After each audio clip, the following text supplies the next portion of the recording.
Sai Chaitanya paramedical college लेकर आया है पैरामेडिकल काउंसिल और सरकारी नौकरियों के लिए उपयोगी पाठ्यक्रम। EMLT, radiology technician, health sanitary inspector में एडमिशन जारी है। हमारा पता याद रखें, Sai Chaitanya paramedical college, ruby city scan के ऊपर। साथियों, आज शहर बचाओ इंसाफ यात्रा का 5वां दिन है। कल ये इंसाफ यात्रा गोल्डन नगर जाफर नगर के हिस्से से होते हुए अजीज कल्लू स्टेडियम में खत्म कर दी जाएंगी, क्योंकि 18 अक्टूबर को संविधान रक्षक अखिलेश यादव और इकरा हसन मालेगांव शहर आ रही हैं, तो जलसे की तैयारी शुरू करनी है। आज ये यात्रा इस्लामपुरे से निकली।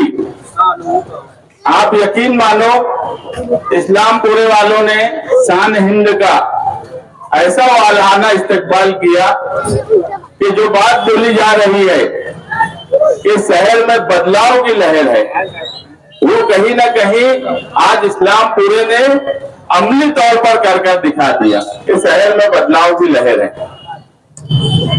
हम इन 25 सालों से देख रहे हैं कि इस शहर की मिल्ली शनाख्त खत्म की जा रही है धीरे धीरे।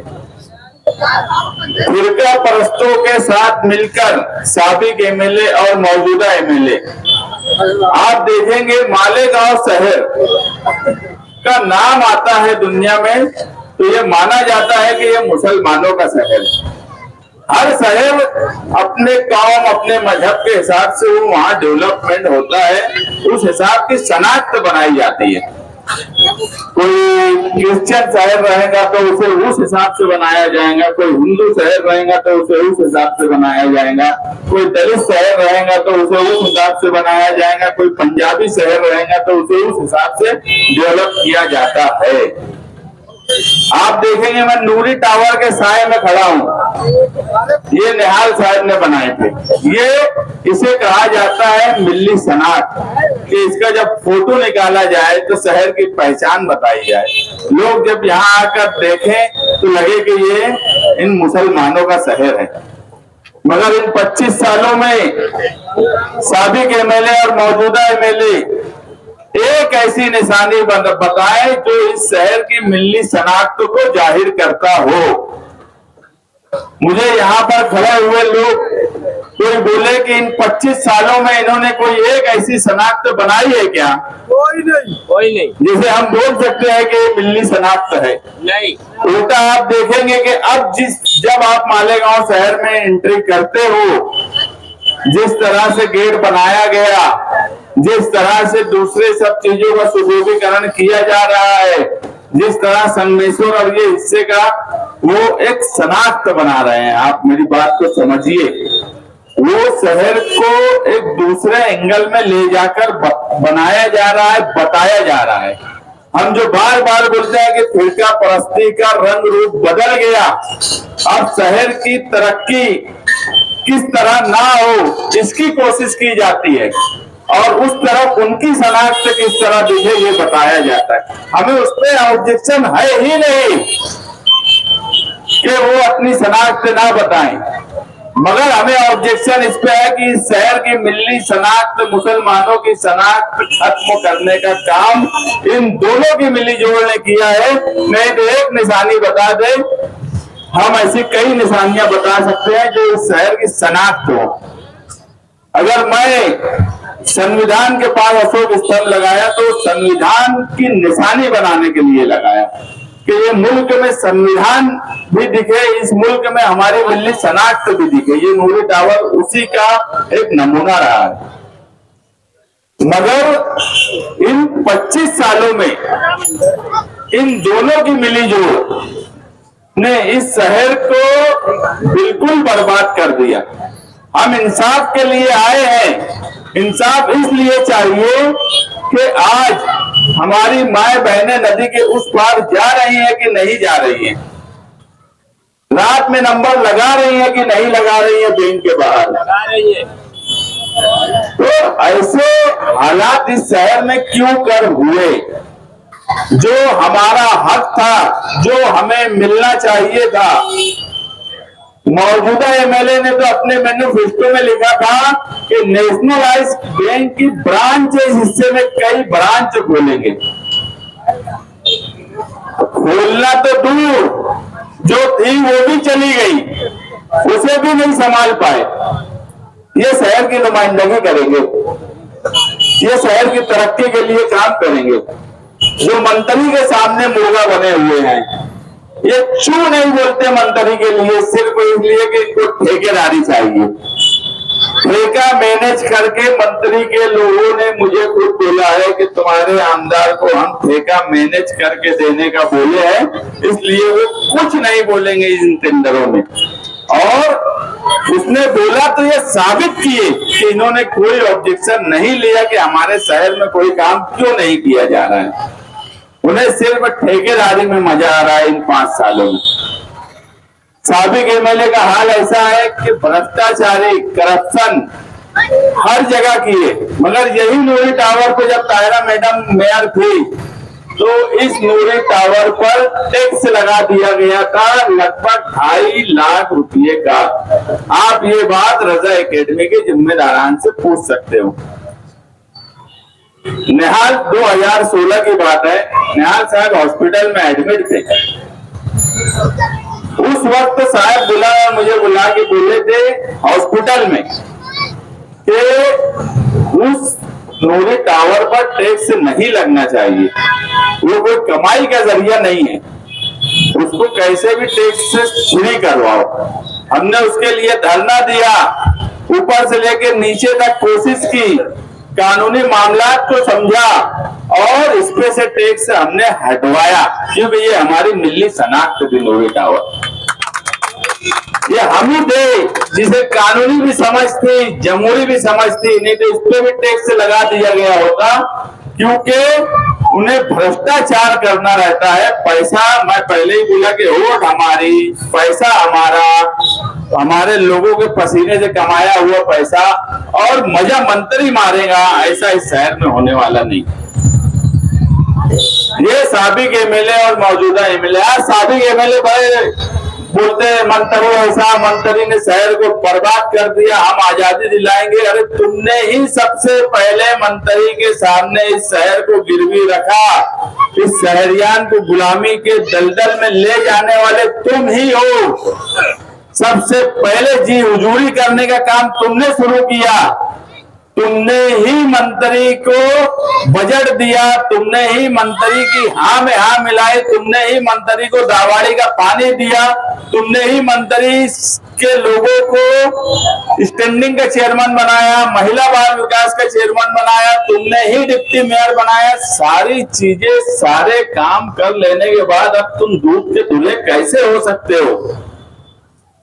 ये मुमकिन ही नहीं है। अगर कोई समझता हो कि लोग भूल जाते, तो मैं बोल रहा हूँ इस इलेक्शन में 1999 से 2024 तक 25 साल की बातें लोग भूलेंगे नहीं। हम जब बात उनके सामने रखेंगे तो लोग ये समझ जाएंगे कि इन 25 सालों में इन दोनों की मिलीजुल ने शहर को बर्बाद किया है। हम आज आपके पास आए हैं इंसाफ के लिए। हम चाहते हैं कि इस शहर के साथ इंसाफ होना चाहिए, हमारी मिली शनाख्त कायम रहना चाहिए, इस शहर का दबदबा कायम रहना चाहिए, इस शहर की तामीर और तरक्की का प्लान जिसके पास हो उसके साथ आपको रहना चाहिए। 3 नुमाइंदे इलेक्शन लड़ने वाले हैं, एक मुफ्ती मोहम्मद इस्माइल, एक आसिफ शेख और एक शान हिंद। अब ये फैसला आपको करना है कि साबिक और मौजूदा एमएलए, अगर आपको लगता है कि ये इस शहर के साथ इंसाफ कर सकते हैं तो आप उनके साथ रहिए। अगर आपको लगता है कि ये दोनों इस शहर के साथ इंसाफ नहीं कर सकते तो आप शान हिंद के साथ रहिए। इतना ही बोलने के लिए हम आपके पास आए हैं। बहुत बहुत शुक्रिया। साथियों, आज इंसाफ यात्रा का इस्लामपुर से आगाज हो रहा है। इस्लामपुर ये एक तरह से मैं बोलूंगी कि निहाल साहब की सियासी जिंदगी की इब्तिदा है। जब साथी निहाल अहमद साहब पहली बार इलेक्शन लड़े तो उनके सामने उम्मीदवार इस इलाके के थे, लेकिन इसके बावजूद जब इलेक्शन का रिजल्ट आया तो उनके सामने वाले उम्मीदवार से ज्यादा इस इलाके में साथी निहाल अहमद साहब को पसंद किया। इसलिए मैं हमेशा से साथी निहाल अहमद साहब और जनता दल और समाजवादी की तरफ से आपकी शुक्रगुजार हूं। बाकी सब बातें मुस्तकीम ने बता दी। मैं सिर्फ इतना कहना चाहती हूँ कि आने वाला इलेक्शन वो आने वाले मुस्तकबिल को तय करेगा। आज मालेगांव शहर के ये हालात हैं कि मालेगांव शहर का एक हिस्सा हमारी बुनियादी सहूलत के लिए जरूरत के लिए तरफ रहा है और दूसरा इलाका जो है वो खूबसूरती की तरफ जा रहा है। मालेगांव शहर में आज गटर, नल और पानी के अलावा मालेगांव शहर की कौम की तरक्की कैसी होगी। मैं ये मानती हूँ कि किसी भी कौम को तरक्की करने के लिए 3 चीजों का होना जरूरी है। एक सेहत, तालीम और माली तौर पर मुस्तहकम होना। ये सबसे बड़ी बात है। और आने वाले वक्त में हमने जो तय किया है कि जहाँ मर्दों के लिए रोजगार वहाँ खवातीन के लिए रोजगार हो, यानी जो औरतें तालीम याफ्ता हैं उनके लिए रोजगार, और जो हुनरमंद जो खवातीन हैं उनको घर बैठे बाइज्जत तरीके से कैसे रोजगार मिले, सरकारी स्कीम के तहत कम मेहनत में ज्यादा काम, ऐसी कोशिश हम लोग आपके साथ मिलकर करेंगे। आने वाले वक्त में सस्ती तालीम हो, बुनियादी तालीम सस्ती हो। जहाँ इतनी महंगाई हो गई है कि बच्चों को तालीम याफ्ता कराना, माँ बाप के लिए एडमिशन कराना बड़ा मुश्किल होता है। वहीं आप देखेंगे जहाँ लीडर संजीदा होते हैं, चाहे वो दिल्ली हो चाहे भिवंडी हो, उन्होंने प्राइमरी तालीम को इतनी आसान, खूबसूरत और मयारी बनाया कि जो लोग प्राइवेट स्कूलों में अपने बच्चों को डाला करते थे वो प्राइमरी की तरफ राग़िब हुए। इसी तरह हमने भी खाका बनाया है कि इब्तदाई तालीम और हायर एजुकेशन वो आसान हो, सस्ता हो, उसके लिए कोशिश करेंगे। दूसरा, जो फिरका परस्ती होती है, फिरका परस्ती ने अपना रुख बदल दिया है। 2017 से हम लोग बोल रहे हैं तो पहले फिरका परस्ती होती थी तो फसाद होते थे, लूटमार होती थी। अब कुछ बदल गया है और तामीरी काम नहीं होते। जिस इलाके के साथ, जिस हिस्से के साथ फिरका परस्ती करना होती है वहाँ उसको बुनियादी तौर पे तोड़ा जाता है, डेवलपमेंट नहीं किया जाता। वैसा ही मालेगांव के साथ हो रहा है कि हमारे इस हिस्से में ना तामीर और तरक्की हो रही है, ना एजुकेशन की तरफ सोचा जा रहा है, ना रोजगार की तरफ सोचा जा रहा है। इंशाअल्लाह आप लोगों ने निहाली सोच के साथ समाजवादी पर भरोसा किया तो आने वाले वक्त में हम लोग तालीम के लिए कोशिश करेंगे। अपना हमने खाका बनाया है और अब हम लोग अकेले नहीं है। अगर हम मालेगांव में यहाँ हैं तो मुंबई में हमारे साथ अबू आसिम आजमी साहब है और यहाँ से दिल्ली, लखनऊ में हमारे साथ अखिलेश यादव साहब है। वो बाहर से तालीम हासिल करके आए हैं, उनका काम करने का तरीका दूसरे लोगों के बनिस्बत अलग है, तेज है और बाशऊर तरीके से वो काम करते हैं। तो मालेगांव की इस तरह की आवाम के लिए हमने सेहत, तालीम और रोजगार के लिए सोचा है। आप लोगों से मैं दरख्वास्त करती हूँ आने वाले इलेक्शन में आप जिस तरह साथी निहाल अहमद साहब पे माजी में भरोसा किया करते थे और मालेगांव शहर में साथी निहाल अहमद साहब ने सिर्फ तालीम का जाल नहीं बल्कि मालेगांव शहर के दबदबे को कायम रखा, वैसे ही कोशिश हम करेंगे ताकि माजी में कभी 12 नवंबर जैसा वाकया ना हो। माजी में कभी यात्रा के वक्त में जिस तरह मस्जिद में नमाजों के वक्त खलल हुआ वैसा वाकया ना हो। ये सब रोकने का काम सिर्फ निहाली ताकत कर सकती है। और मैं ये जानती हूँ ये इलाका बहुत जरखेज है जहाँ बाशऊर लोग रहते हैं, तालीम याफ्ता लोग रहते हैं और ऐसे लोग रहते हैं जो कौम और मिल्लत के बारे में सोचते हैं। इसलिए आप लोग जिस तरह माजी में साथी निहाल अहमद साहब पर भरोसा किए थे उस तरह उनकी बेटी पर आप भरोसा कीजिए। आने वाले वक्त में मालेगांव शहर का मुस्तकबिल और मालेगांव शहर का नाम दबदबा कायम है, उसकी पूरी कोशिश मैं आप लोगों की मदद से करूंगी। क्या होना चाहिए क्या जो शहर की दबदबा खो दे, शहर की बेइज्जती कराए। अरे नागपुर इजलास में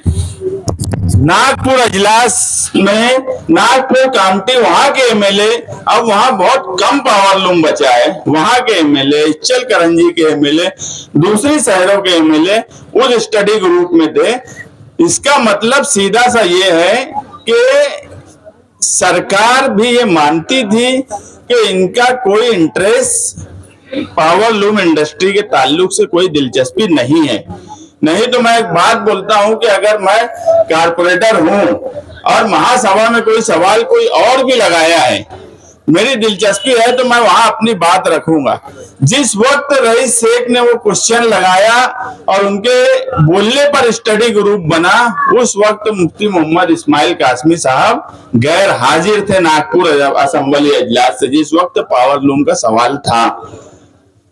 तो नुमाइंदे की दिलचस्पी कितनी है शहर के लिए, ये आपको सोचना पड़ेगा। इंसाफ तो हर बात का होगा, इंसाफ तो इस बात का भी होगा कि आप स्टडी ग्रुप में नहीं थे, जिसकी वजह से पूरे शहर के बुनकरों की बेइज्जती हुई है। इस बात का भी इंसाफ आने वाले वक्त में होगा। ये शहर कोई बात भूलने वाला नहीं है। हर बात को याद रखा जाएगा कि इस शहर का नुमाइंदा पावर लूम बुनकरों की महाराष्ट्र की जो स्टडी ग्रुप बना, उसके अंदर इनको रुकन की हैसियत से भी नहीं लिया गया। उसकी सिर्फ एक ही वजह है कि इनकी कोई दिलचस्पी नहीं थी। 25 साल से जो लोग, मैं अभी बोला कि शेख रशीद खानवादे का साथ दे रहे हैं, मैं अभी तक 1999 के फतवे की बात पूरे शहर में कहीं नहीं पूछा। मुझे पता था कि इस्लामपुरे में जब मैं जाऊंगा तो इस्लामपुरे वाले जब खड़े रहेंगे तो बोलेंगे। और जब मैं पूछा कि 1999 में मुफ्ती साहब ने शेख रशीद खानवादे की मदद की थी कि नहीं की थी, एक आवाज में बोलो, की थी कि नहीं की थी। 2004 में भी मदद की थी कि नहीं की थी। उनको मेयर बनाना, उनको कारपोरेशन में राजपाट देना, ये मुफ्ती इस्माइल कासमी साहब ने किया है कि नहीं किया है। हमने कभी शेख रशीद खानवादे की सियासत में कोई मदद नहीं की। जो ताकत पहुंचाने का काम किया है वो मुफ्ती मोहम्मद इस्माइल कासमी साहब ने किया है। ये बात भी याद रखी जाएगी, कोई बात भूली नहीं जाने वाली। हिसाब तो हर बात का होगा। अगर कोई ये सोचता होगा कि 1999 और 2004 की बात अब क्या लोग बोलेंगे, तो जब आदमी का डाउनफॉल शुरू होता है, जब सियासत में जमीन खिसकती है, जो कि खिसक चुकी है, तो हर बात का असर होता है। मैं बोल रहा हूं कि 1999 और 2004 की बात का असर इस इलेक्शन में होने वाला है। शहर ने पहचान लिया कि 25 साल से शेख रशीद खानवादे की मदद कौन लीडर कर रहा है इस शहर में, ये अब पूरा शहर जान रहा है, पहचान रहा है। हमारा सिर्फ ये बोलना है कि शहर में बदलाव की लहर है।